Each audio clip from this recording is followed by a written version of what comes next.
Hi, I'm Faith. And I'm Neysa. And this is Go Ladies, a podcast about navigating life, love, and so much more from a 40-plus perspective.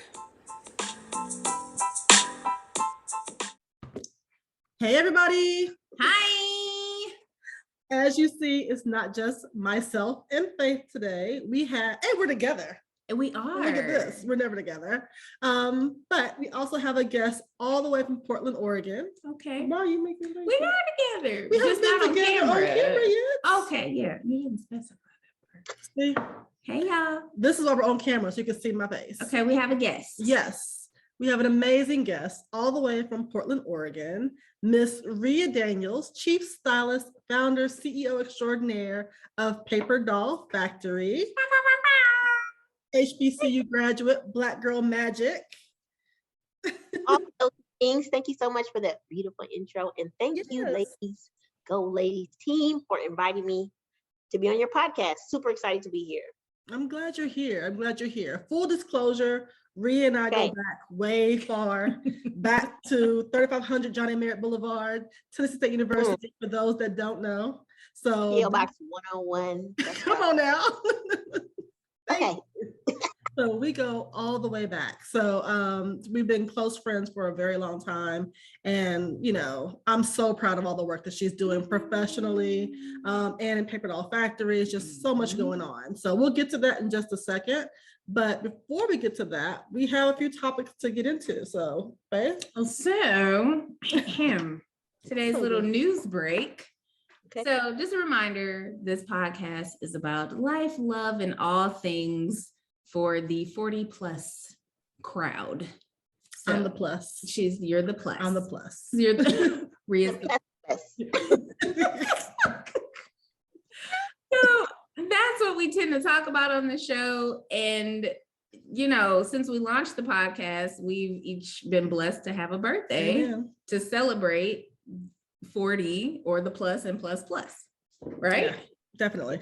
Okay, so how has, I guess, your perspective changed? Anything new? Health? What is it looking like? So I never had a problem with birthdays. Like, you know, my mom told me years ago, when you turn 40, you get the 40 efforts. And I looked forward to it. Like, I'm turning 40 efforts. And then I hit a new number in October of last year. And me and the number, we ain't doing that hot. Me and the number, I don't know what it is about this number. I've never had a birthday that bothered me. Like 30 didn't bother me. 35 didn't bother me. 40 didn't bother me. This number right here, I was like, I don't like you. I'm gonna fight you in the street. It's just not. Okay. And really nothing has changed. I think the only thing I noticed really is my vision has changed. And most people have their vision change at 40. Mine did not. I already can't see though. Disclaimer, I already wear glasses and contacts in right now because I can't see. But really nothing changed except for the fact of what did I say? Oh my. See, that too. You don't like it. You want to fight it in the street. I don't like it. Okay. I don't like it. Okay. I'm fighting aging at the door every day. Like every day I get up and like, I gotta fight it. Well, you know, pick up the sword and fight it off. Okay. It's really weird. That is weird. But you had a momentous birthday. I turned 40 and I feel absolutely amazing. Like I'm here for all of it. You making you roll your eye? No, because she's been living her best life. 39, 40. It's like she had let's say Faith celebrates every birthday. I do. Birthdays are a big thing. And so she's been celebrating a very long time, this 40. That's a nice way of putting it. Because somebody just said, bitch, you've been celebrating 40 for 6 years. Literally somebody texted me that. And I was like, thank you. Yes. Yeah. What about you, Rhea? Man. Say his past birthday was a problem. You said about vision, I can't see, I can't read the bottom of the lipstick anymore. I don't know what's happening with my makeup. I don't know what's going on. Memory loss, you know, that's a thing. Body trying to do things I don't think I wanted to do, kind of new, little shifting left and right. But what I do love about, let's say, aging or becoming more mature, psychologically, spiritually, financially, all of those things are amazing. That physical part is a catch-22 struggle. It absolutely is a struggle. And it's like things have to change. You know what I mean? And change in order for you to be happy with yourself. Continue to be happy with yourself. Yes. I totally get that. I think that there's a clarity of this age that we didn't have before. There's a fullness of self that you have at this age, and an awareness of self. Like, I know when I'm bullshitting myself. Like, I know when I want to diet, but I didn't have them cookies. Like, I know I'm lying. Like, I know I'm lying, At the same time, though, there's added pressure, I think, in this age, more than any other age before, about trying to preserve and look your best. We talk about the effects of IG on children and social media on children. I don't think people are talking about the effects of social media on older age groups, because it's there too, especially for our demographic that are digital pioneers. We're the first group to ever have it. You know what I mean? And so now you're looking at it and you're seeing all these things, and we're more informed, about things. And so we're like, I don't like it. I can go fix it. So it's a weird space to be in. Yeah. A lot of what we do and what we want to do is based on visuals. People need to see you. Yeah. Talking about, see your face, see your style. They need to see those things in order to connect with you. So there is an emphasis, if you will, on people that are professionals, people that are entrepreneurs. There's just an added pressure on how you show up in the world. Absolutely. Yep. That is so true. What do you think? Okay, well, I recently watched a docuseries. I love documentaries and docuseries, for those who don't know that. We know. I like to learn. So do I. So it's called Explained, and it comes on Netflix, and they basically break down a series of topics. They're typically like 20-minute long episodes. So I happened upon one that talked about skincare, and how it's a multi-billion-dollar business, and like just how when soaps came out, they talked about dirt in terms of if you're darker skin. So even that's an implication, obviously, with the beauty business. And then they kind of went into Korea, and we know, they do not want to tan. Like they carry the umbrellas, like all of it. The gloves. When I was in Japan, people wore the gloves, had the umbrella, because they want to preserve their lightness. Yeah. It's it's a hierarchy to beauty. It's a hierarchy to beauty over there. Absolutely. Yeah. I mean, colorism permeates every part of the globe. Yeah. Every single one. And so it's, everywhere. So that's interesting. Yes. So I did not watch the docuseries. I watched Sex and the City, which is not the real name. No, but wait, I have something real quick. Okay. Before we get into that. So we just talked about plastic surgery a little bit. And before we get into Sex and the City, there are people who actually request to look like filters that you see on Snapchat, that you see on Instagram. Like people are going into plastic surgeon offices and asking, like, I want to look like this. So that was another part of the docuseries too. They did skin and they did plastic surgery. The plastic surgery one was really interesting. So I saw even on Instagram and Twitter the other day, it's one of the social medias, that a Black woman scholar posted several pictures of a woman. I thought it was the same woman. It was not.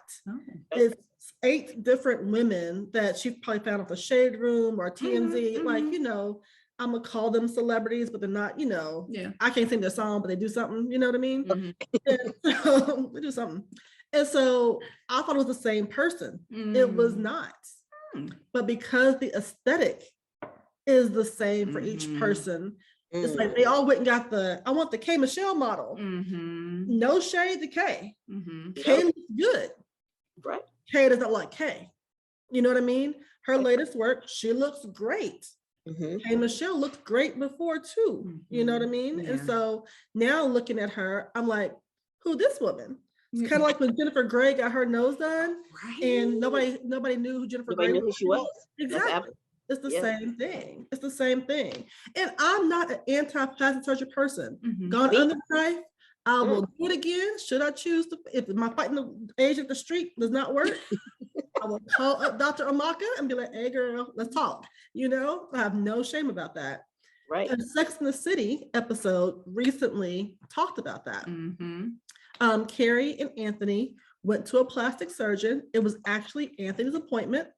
Doctor walks in, takes one look at Carrie and is like, well, what are you here for? And she's like, he's here. I'm just moral support. And so he talks to the guy and he tells the guy, you know, you're good. Like you're aging, you know, gracefully, very distinguished. And he's like, okay, cool, thanks. And then he mentioned his Italian ethnicity as well. That is true. That was, because he does have the olive tone skin that does help. No, that cover some bases. It sure did. None of the gracious sometimes things. But Carrie then asked, okay, what about me? And it was very interesting how they showed her face, because he said, we can do this and this and this and this. And it went back to a picture of her from like an earlier season. And you could tell, you know, obviously they're going to do that, but it was just like, oh, there she is. And even how she wrestled with the decisions of, you know, like, should I do this? Should I not do this? You know, am I just reacting out of grief? You know, all those different things. And so it's interesting. That's the other part of the episode that I really did enjoy, is the fact that she talked about, is this something that she's doing out of grief? Let's be honest. I was married for a long time. So the concept of dating again, and I'm now walking into this pool, not that I looked a mess before, because your girl don't look a mess, but don't look a mess. But the fact that I was dating again, I was like, like, am I playing, what team am I playing on? You know, where am I along these lines? And it was daunting at first to start dating, because I'm like, ooh, you know, it's different. We've been somebody since you were 19. They've seen you skinny, they've seen you a little bit bigger, they've seen you pregnant a couple times, you know, they know, they were there for the whole journey, you know. Somebody knew, you know, they might be like, what's this on your shoulder? Oh, well, that's where I ran into the screen door. I gotta explain stuff, you know. Who wants to do that? You know. So wounds, just wounds on your body. Okay, got it. Just from living life, you know. Different surgeries, C-sections, all those things. It's a lot. So, and then the dating apps, which are nothing but Instagram with men on it. You know what I mean? I mean, really, you have pictures up. I mean, that's what it is. That's what it is. So you got to actually look like something on these pictures. But the men look like trash. Let's talk about it. Don't they though? They have the worst photos. Don't they though? But like, we give glamour and like, what photo I'm gonna put up? And they just be like, in the car. Phone down here in the car. Oh, this other chick in the picture. I'm like, what are you doing? Somebody's my sister, really? It ain't. Yeah. I don't know. Do you feel pressure, Rhea, dating with, you know, aging and dating and all those things? I do. Absolutely do. I'm just going to, yes, no, I got, you know, direct answers here. I definitely do. Subconsciously, it's kind of like, okay, now because of my age, I'm in a certain bracket, right? Let's say women that are, let's say 32 to my age. So the people that skew a little younger could potentially have an advantage, right? Just visually, right? So there is a pressure, because it's like your pool gets bigger, but I'm on the other end. You see what I'm saying? I'm on the other end of the pool, right? So it's, you know, it is, because you're like, hey, I'm competing with people that are 32. People that are 32 are not thinking about the things that I'm thinking about, the things I'm thinking about, you know what I mean? Focused on, you know, just multiple aspects of life. You know, if you're in the, you know, middle age, if you want to call it that, hey, you're taking care of younger people that are in your family, you're taking care of older people in your family. So it's like the same, I was like, I don't have the same time necessarily to focus on this as maybe someone, excuse, a little bit younger. So it's kind of, it's subconscious. I've never had anybody necessarily say something to me about it, but it's something that feel pressure on myself to like, ooh, I'm competing here, you know what I'm saying, for attention. So you know, especially when men typically date younger, So if you meet somebody who's 45, right, he's looking for a 35 to 40, you know what I mean? And I'm like, well, okay, for our demographic, am I looking for a 50 to 55? And, is that the demographic that we should be shopping in? I don't know, like for that, because that's what's looking for you. Right. Yeah. So what you want, maybe you want before they're 5. Yeah. So it's very interesting. But back to, the dating apps, you pick pictures, you got to put forth your personal brand, right? I purposely put pictures with different hairstyles because you never know what you're gonna get on any given day.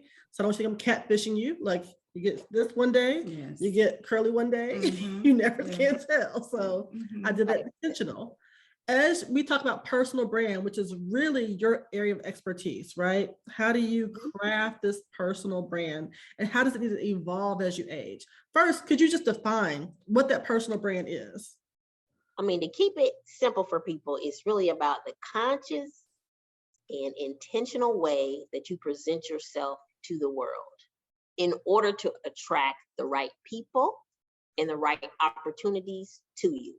Simply put, that is your personal brand. It's about your experience. It's about your expertise. It's about your personality. It's about how you want people to feel when they see you or hear you or see your logo or see your business, see your business and see your, posting on social media, your website, X, Y, and Z. Has personal brand always mattered or has it not mattered before?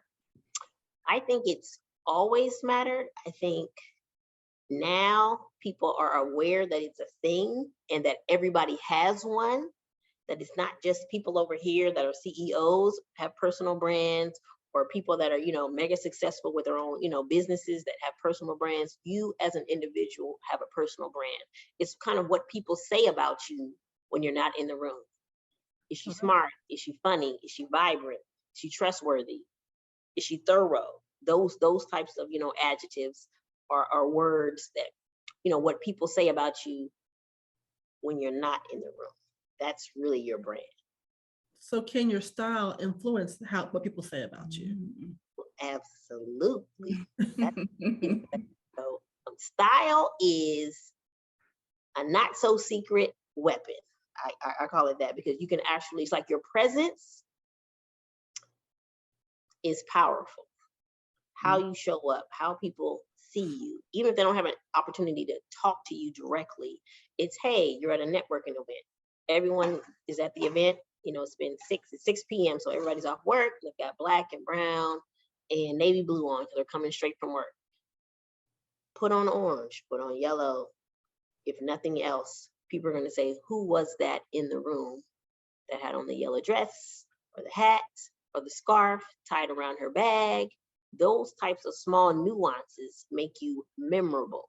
So then the next time they see you, people will make an effort to come to you, which is great if you're an introvert, having those organic conversations, because someone will come up to you and say, oh, I love your hair. Oh, I love your glasses. Oh, I love your shoes. So then, then the conversation is more organic and it seems natural and it's easy for you to engage and then find out what you need to find out about the people. That tips for me because I don't like talking to people. But talk to everybody. But and it's on a podcast. Right? Seriously. I'm an ambivert. But see, I don't like, you mentioned networking, and I know a lot of things are virtual now, but prior to, mixers, I'm the one that would just kind of stand in the corner. I'm not going to talk to you because I don't know you and I'm not going to get to know you because it gave me anxiety. Yes, so. I understand. I'm like that as well, actually. I'm actually like that as well. So I purposely get my outfit together, gets my hair together, my makeup together. So when I come in the room, it forces people to talk to me. Thank you. I feel empowered. Okay. Smart. Yeah. You know what I mean? So it's a tool just for me. So I can just talk to people and they say, oh, where'd you get this? Where are you from? So once again, the conversation is organic. And then you'll remember people, and then you'll be like, oh, share your business card, or however you decide to connect with people, and then kind of follow up later on. Okay. It's a tool. It's definitely a powerful tool. I think a lot of people overlook. It's like, hey, we spend a lot of time and money on professional development, on education, put a little time and effort and thought into how you're showing up in the world as well. And that's going to propel you forward, because the majority of people are not doing that. That's going to make you top echelon, first on people's mind when people need referrals for X, Y, and Z in conversations and questions, if that makes sense. Yeah, that's a good one. So how does your personal brand evolve as we age? So I think about Mary J. Blige, right? Mary J. Blige has been MJB forever. She had a birthday recently, and she's just amazing, right? And so, but her style, blonde hair, signature blonde hair, but has evolved the look over the years. Whereas Mariah Carey, number ones, but Mimi is still a butterfly. You know, she's still just doing the Mimi thing. And so it doesn't make her styles evolved as much as MJB's. No shade to either, but you know, it just hasn't evolved as much. I know, you know, I love MC. We know. Right. Absolutely correct. You're talking about, you know, her personal style, like it hasn't evolved. It's like she's stuck in 1990 butterfly. It was dope then. Now you're a whole woman, and you got 2 kids, and you do have 35 #1 hits, and you're an icon, right? You're not just starting out in the music industry, you're an icon. So you have a different level of responsibility, there's different expectations, there's different plateaus you're gonna reach. You just, you know, wrote a memoir, there's just different things going on, and it doesn't seem that her personal style has evolved as it should have. But like, as you mature and get older, you become more of who you are. You start to diversify your personal portfolio. You start to travel. You start to meet different people, right? You start to, you know, put yourself in different situations. You have relationships that work, some that don't work, but all of those things evolve. You have children, right? You become a doctor, or you have a title of some sort. You become a professional PR executive, become X, Y, and Z. So all of these things, all these different facets of yourself. It's like you want to embrace all of those things. And the whole purpose around the name for Papierdoll Factory is we want you to be whoever you need to be today. It's still you. It's just a different version of you. If you're the CEO of Netflix and you need to go and do a speaking engagement, that's going to be a different look than, hey, I'm meeting my friends for brunch, or hey, I'm going to meet Oprah. That's a different look as well for a potential project. So it's like we want people to embrace all the different facets of themselves and not feel like you're just stuck in this thing because you are Rhea and you know about yourself and you're humble and you know about your humble beginnings. But it's important for Rhea to show up differently in different spaces, if that makes sense. That's good. That's good. So, you know, I wrestle with this a lot. I have this vision of a body that I had in 1997 that I ain't got no more. Okay. No. Okay. And so when I shop, sometimes I still envision that and buy things for that person. And when I get home and put them on, I'm like, well, that's not cute. So how do you embrace even people who are not thinking about 1997, but maybe they're working towards a goal, right? How do you embrace where you are while you're still working towards that goal and make sure that you are, you know, dressing appropriately? And I'm using the term loosely. Yeah. Right. I know exactly what you're talking about. I would say 80% of my clients don't wear the right size clothes. May it be too big or may it be too small? Mostly too big. Really? Mostly not accentuating their curves, right? So it's kind of like you want to look at yourself, and when you dress yourself, you want to say, what do I want people to look at? Do I want people to look at the girls? Do I want people to look at my arms? Do I want people to look at here, my legs? And make that the focal point of the outfit. So then you don't need ruching and ruffles and all of these different things. You can keep it simple so that you come in and you feel confident, like, this is the best part, this is my favorite part of myself, and this is the part that's out, and this is the part that's on focus for people. So it helps kind of your confidence. It's kind of like pick one focal point of your physical self that you want people to focus on, and then that's going to simplify the outfit for you. And the more simple it is, the more chic it is. It's kind of understated, right? Understated beauty. not necessarily over, I like feathers, I like sequins, I like extra things when it's appropriate. Not at Kroger's, you know what I mean? Not at the Kroger's, but depending on the situation, but absolutely. So it's about just figuring out what do you love about yourself and making that the focal point of your outfits, your uniforms for your life. That's what I like to call them. These are your uniforms for your life. Okay. Now I know this is something that you can never do. Okay. Capsule wardrobes, Can't do it. Going back to the accessories, I think we all have on PDF today. I mean, I have on the earrings, I have the ring, we're doing the thing. Yes. I am not a person who loves to shop. I'm trying to get to a minimalist wardrobe, How can I'm trying to thot you out. You want to be minimal. I'm trying to be a minimalist. Nikki. Out here. Look, she right, but go ahead. Thank you. Go ahead. Y'all can't tag team against me. Anyway, how can accessories help change the look? Because I love black sweater. I'm happy. Right. And so, how can accessories help change that up to, make the looks different? Absolutely. It's like accessories make the outfit you. If you happen not to be a gazillionaire and have custom made clothes, if you buy anything from any store, it's really called ready to wear. That means other people, potentially thousands of people, have that same shirt, top, pants, or dress. So in order to make the outfit your own, you have to personify the outfit as the Rhea outfit, the Neysa outfit, the Faith outfit with your accessories. That is what's going to set you apart. If on the off chance somebody happens to have on your dress, which is a tragic experience. I don't know if you guys have had this happen before. I've had it happen before. And people, recently, right? And I couldn't even tell. I called my own self out, they have my dress on. They were like, but it doesn't look the same. I said, thank you, and carried on, with my conversation in my day. So it's about yes. Y'all both look cute though. Yes, we did. Yeah. But it was a very different aesthetic. It was, yes. Okay. It was good.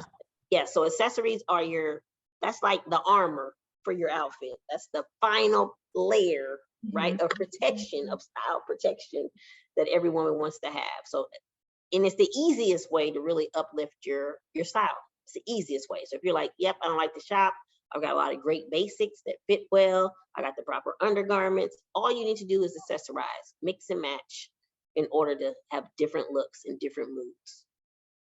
Okay. Yeah. So I'm going to minimize my wardrobe and do a little capsule wardrobe. I don't care what y'all say. As long as you got some booty shorts in there, you good. For the summertime. For the summertime. You see what I'm dealing with? She knows. Rhea knows. I know. So obviously, Papierdoll Factory has all the jewelry that you need and then the clutches, and I have all the things. So if people wanted to find out more about Papierdoll Factory, where should they look and what's next on the horizon, Papierdoll Factory? Oh my God, that's a loaded question. Come on. Answer for you. And right, Papierdoll Factory, we just kind of relocated our headquarters to Portland, Oregon. So we're on the northwest horizon. I hope the people are ready for us. And if they're not, it doesn't matter because we're already here. So they're going to have to figure themselves out. So we're excited to be here on the northwest side of America. We've got a new website that's going to be coming out February 1st. Working very diligently on just really doing a better job of really showing you the products still and on people. So you're going to have that visual of the size, the weight, and how it might look on you. So we're actually, talking a little bit about different face shapes. So as I chose models for the website, I made sure to use different models with different hairstyles and different face shapes so that you'd be able to capture that. So it'd be easier for people to kind of shop. So excited about that. Since I'm here, I'm going to have to curate my own dream team. My dream team is going to be the team, my photographers, makeup artists, hairstylists, so that we can deliver the same stellar branding photo shoot experience that we were doing in Atlanta. And also kind of curating a virtual style service with people that we know all over, because we do have a huge network of people in Chicago, Miami, Charlotte, Denver, Las Vegas, so on and so forth. So we're really excited about what's next for Papierdoll Factory. We're excited about being in a new environment with new people. It's super exciting just to be, I guess, on the brink, I feel like, of the next level for Papierdoll Factory. So super excited about that. We've got our own website. You can visit our website now at papierdollfactory.com, and that's papierdollfactory.com. But you can't buy anything until February 1st. So it's going to be the switcheroo at that point. So, and we're on Facebook, Twitter, Instagram, Everywhere. Google, Everywhere. Yelp, look, and Pinterest. So for people who are tuning in, we're tuning in on Spotify, iTunes, or watching us on YouTube, we'll make sure we'll have a link to all things Papierdoll Factory in the description box so people can find you, shout you out, hire her for her services, you know, all the good things, because you're great. I can't say the number of times that she's saved me and my kids, right? You took my oldest daughter shopping for her suit and, you know, match it all up and got it all together. And I wish you were here now. Can I do it again? Help me. Okay. But it's this, I mean, same thing. I actually had to buy additional jewelry holders because I bought so many earrings from Papierdoll Factory. It's kind of. That's a great problem to have. I love hearing It is. It is. Especially for a person who likes minimalist. See how I come back full circle? See how I did that? Change the earrings out to a whole different outfit. Okay. Shut up. Shut up. We're still working on you. It's fine. Okay. Yeah. Do you have any questions for Miss Rhea? No, that was excellent. I think, Rhea, thank you for being here. Man, thank you so much. Yeah. This has been fun. Yeah. I think people get to see a little snippet of our conversation that we have offline, which is what we're doing with me and Faith all the time. So now they can see the conversation we have with you offline. So I can't wait to see what's happening. And I can't wait to February 1st. February 1st. Either. Yeah. And we'll make sure we drop a link on February 1st too. Yeah. To remind people. Like, hey, come check it out. I'll be fired. Okay. All right. Well, thank you. Have a great night. Talk to you soon. All right. Love you guys. Bye. We're wrapping up. Rhea left us with some great tips, great ideas. We're still at the beginning of a new year, so try some new things. We had our first guest. We did. It was interesting. It was good. I think so too. All right. Okay, so who should we talk to next? If you have somebody out there you think we should talk to next, give us a holler, or a topic. Let us know, because we're going to cover all the things 40 plus. So we have lots of opinions. We do. Booty shorts, right? Come on now. All day. All right. Love you guys. Love Talk to you soon. Follow us online. Yes, definitely. And tell a friend. Please. Tell a friend. Come on back next week. Bye. Love you.